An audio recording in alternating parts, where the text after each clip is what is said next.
Not very long ago, I had COVID-19. Here's how that went.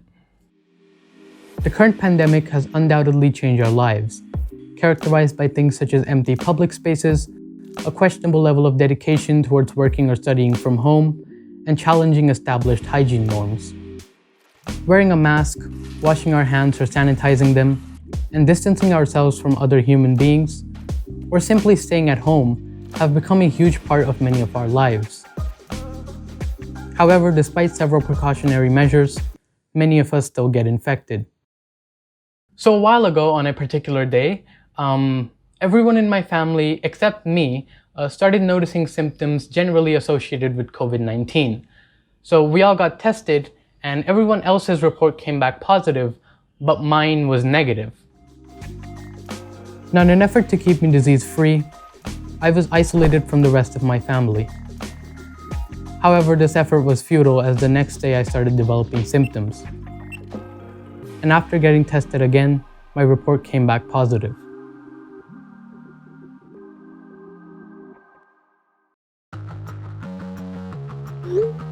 The first thing I did was obviously inform the school authorities along with my peers.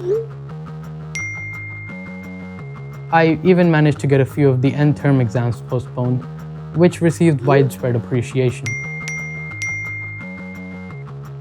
I believe someone in my school even made a meme about how I sacrificed my own health for the greater welfare of the students. So yeah, that kind of put me in the spotlight a little.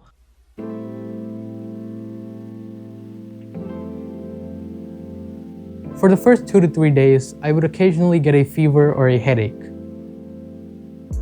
I felt a little lethargic and laid in bed for most of the day, which got pretty boring pretty quickly. My lips, eyes, and skin were dry. My throat was sore, and there was quite a bit of dry coughing going on. Oh yeah, and also some diarrhea. Despite how lazy I felt, I took a shower every single day just to keep myself feeling clean and fresh.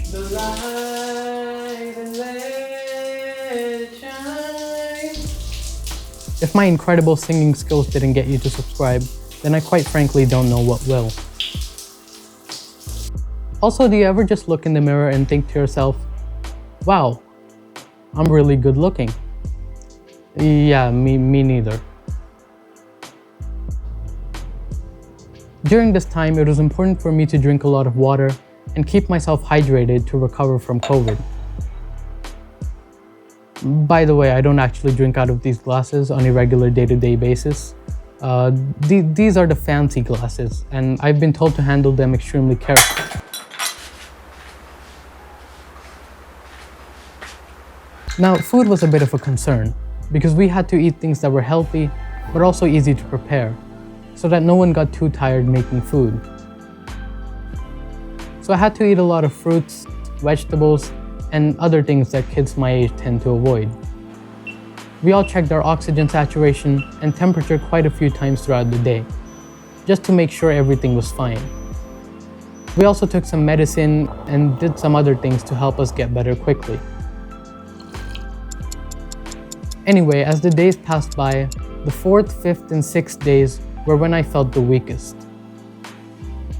I also occasionally experienced a weird sort of discomfort in the abdominal region and started noticing a lack of taste. However, I no longer had a fever.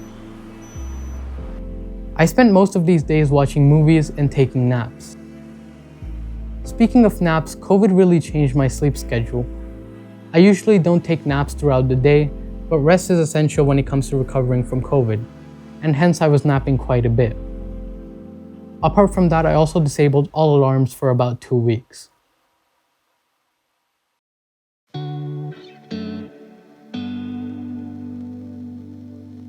After the first week, I started feeling much better.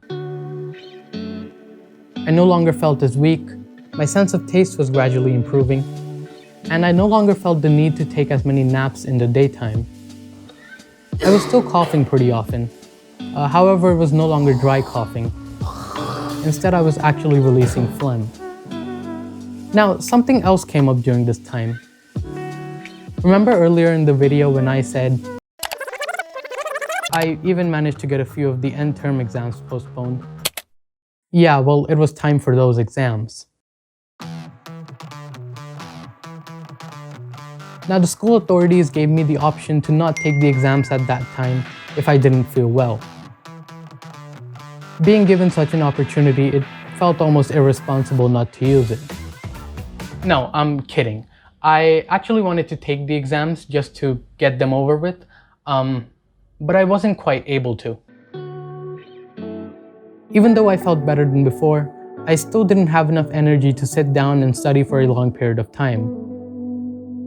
I also wasn't really able to concentrate on anything.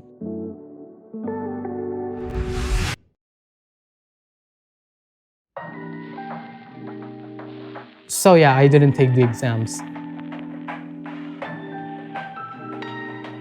Anyway, by the third week, I felt mostly fine. I'll even guiltily admit that I started falling into some of my older dietary habits. I no longer felt weak, and even coughing was infrequent and wasn't too uncomfortable. Although I was pooping quite a bit. Like, there was nothing wrong with the poo itself, I was just doing it very often.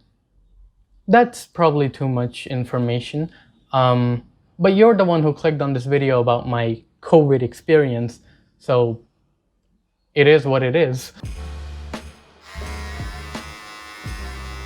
In this third week, I also started kind of getting my life together.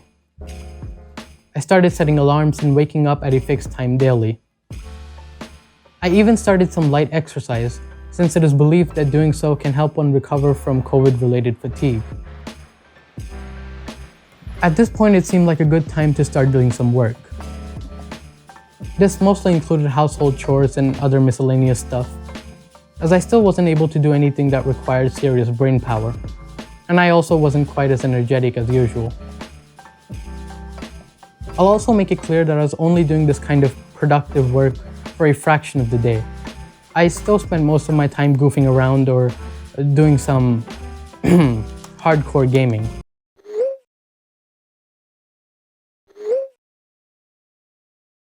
Now, some of the symptoms linger around for a while, especially fatigue.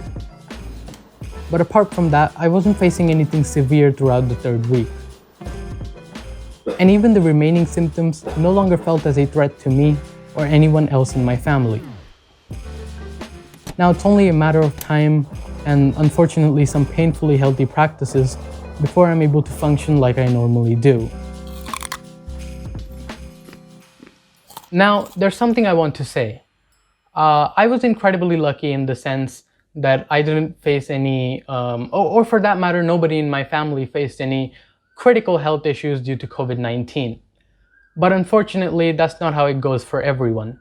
Many have seen much worse conditions, and unfortunately, quite a few have even lost their lives. So, even though it's not necessarily the best idea to take advice from a 16-year-old, all I want to say is, take this seriously.